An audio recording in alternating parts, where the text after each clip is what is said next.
Natalyanı vermirlərə, göz orada gəlirəm, gəl az.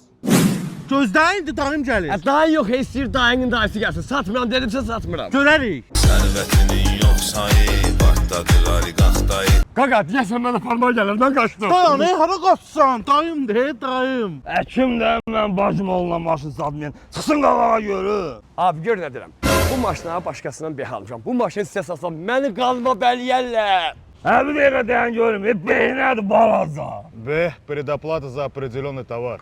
Nəsi, bax, bu da təzə çıxıb və Behzad, bunu ya alırsan, ya da almırsan da. Bəri bax, bu maşına nə qədər deyirsən? Arqaq bu maşının behini almışam. O behə də dönər qışqırmışam. Ancaq belə 55 minə danışmışam bu maşını. Balaca, bu kimdir?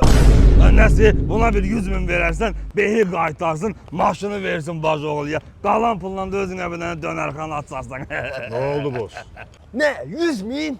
Bacıoğlu da mənim bağışlasın. Qələt eləmişəm, belə beh almışam. Gedərəm 100 minə, üstüm oyku, alt çaxını obyekt göstərəm, kasısının daşını ataram, qaqa. Gəl bacıoğlu, bu açar sənin halal xoşun. Gördün, demişdim dayım gəlir. Bacıoğlu keyf eyləyir. Ay sağ ol, bax mən deyənə gəldin. Kasıb da olsa başın işləyir. Ma bax, de görüm bu satdığın maşın nətər maşındır. Alqaq dayı, maşın ideal maşındır. Bez, detal, bez, kraska. Bir dənə problem yoxdur. Mən də bunu belə almışam. Sözün açığı deyilənə görə yaxşı maşını üstü bağlanmır. Ancaq yaydan yaya sürməlisən bunu. Buna bax, maşın ideal.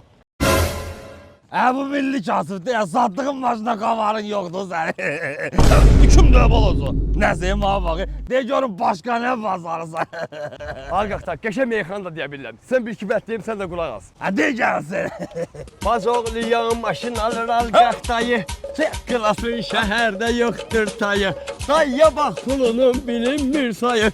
Belə dayıdan bizə də qismət olaydı. Belə dayıdan bizə də qismət olaydı. Bu günə kimi görən harda yatırdım.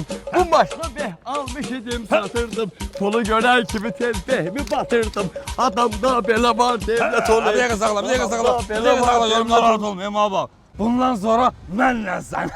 Başsa alqaq dayı, getdik. Bir dəqiqə gözləyin. Bana behin. Sənin behin batdı sarı. Mən sənin beh almışam.